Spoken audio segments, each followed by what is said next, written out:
Kanwil Kemenak Sumsel gelar pemilihan penyuluhan agama Islam tahun 2024 sebagai bentuk transformasi penyuluhan agama Islam untuk mewujudkan Indonesia Emas tahun 2045.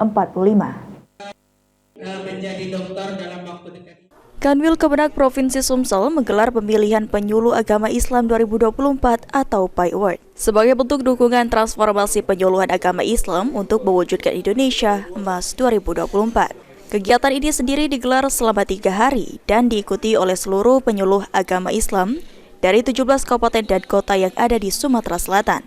Pemenang dari kegiatan ini akan dikirim ke tingkat nasional.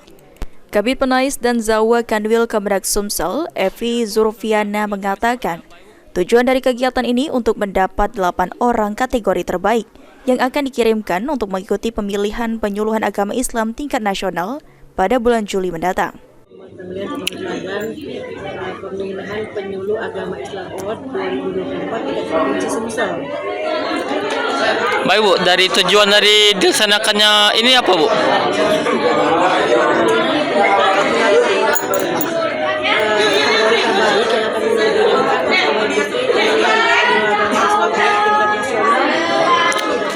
Ketua Panitia PAI Award Alfitran mengatakan, para pemenang akan diberikan pelatihan secara khusus.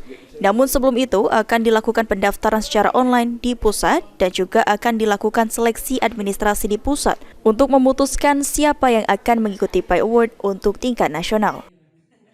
Terkait ini kan kegiatan ini kan akan ada di tingkat nasional. Nah, ketika untuk pemenang sendiri apakah nanti akan diberikan bimbingan atau pelatihan lagi Pak untuk menghadapi tingkat nasional Pak?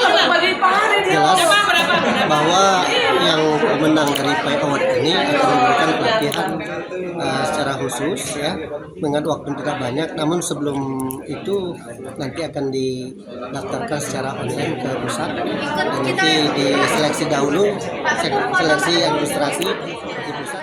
Sementara itu, salah satu pemenang terbaik kategori penegak hukum, Faik Ahimi mengaku akan melakukan sejumlah persiapan sesuai dengan kriteria penilaian dari para juri, diantaranya persiapan portofolio dan karya tulis.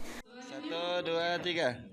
Yang kita lakukan. Persiapannya yang jelas ada beberapa penilaian. Yang pertama yaitu portofolio harus bagus, kemudian karya tulisnya juga harus bagus, kemudian videonya juga harus bagus. Artinya nanti kami akan lebih sempurnakan dengan apa yang sudah Dewan Juri tadi. Ilham Wahyudi, PAL TV.